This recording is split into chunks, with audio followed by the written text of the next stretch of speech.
মাধবপুর নামের একটা ছোট্ট গ্রাম ছিল।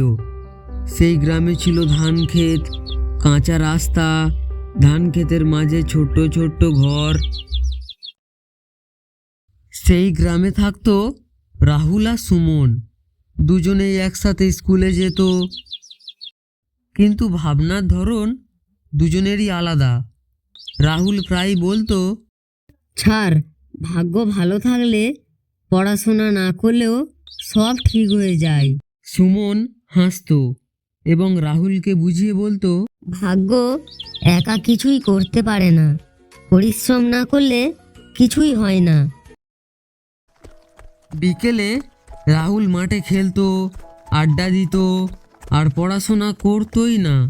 সে ভাবতো ভাগ্য আমার সঙ্গে আছে, তাই আমাকে বাঁচিয়ে দেবে। আর সুমন, সে প্রতিদিন একটু একটু করে মন দিয়ে পড়াশোনা করত। পড়ার প্রতি তার ইচ্ছা ছিল, ভুল হলে সে আবার ঠিক করত।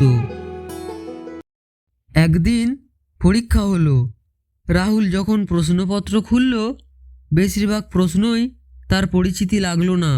সে কেঁপে উঠল এবং সে বলল, হে ভাগ্য, আজ আমাকে বাঁচিয়ে দাও। অন্যদিকে সুমন শান্ত মনেই উত্তর লিখল। সে জানতো যা পড়েছে সেটাই করতে হবে। সে কখনো হতাশ হয়নি।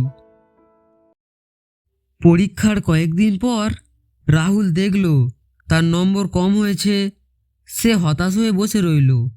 তার মনে ভাব আসছিল, আমি কি সব ভুল করেছি? সুমন রাহুলের পাশে এসে বসল। রাহুল বলল, আমি ভুল করেছি, শুধু ভাগ্যের ওপর ভরসা করেছি, পরিশ্রম করিনি। সুমন ধীরে বলল, ভাগ্য সুযোগ দেয়, কিন্তু পরিশ্রম না করলে সেই সুযোগ কাজে আসে না। চেষ্টা করলেই মানুষ তবে সফল হয়। সেদিন থেকে রাহুল বুঝে গেল ভাগ্য অপেক্ষা করতে পারে, কিন্তু শেষ পর্যন্ত পরিশ্রমী জেতে। সে ঠিক করলো এখন থেকে প্রতিদিন পড়াশোনা করবে এবং কঠোর পরিশ্রম করবে এবং সফল হবে।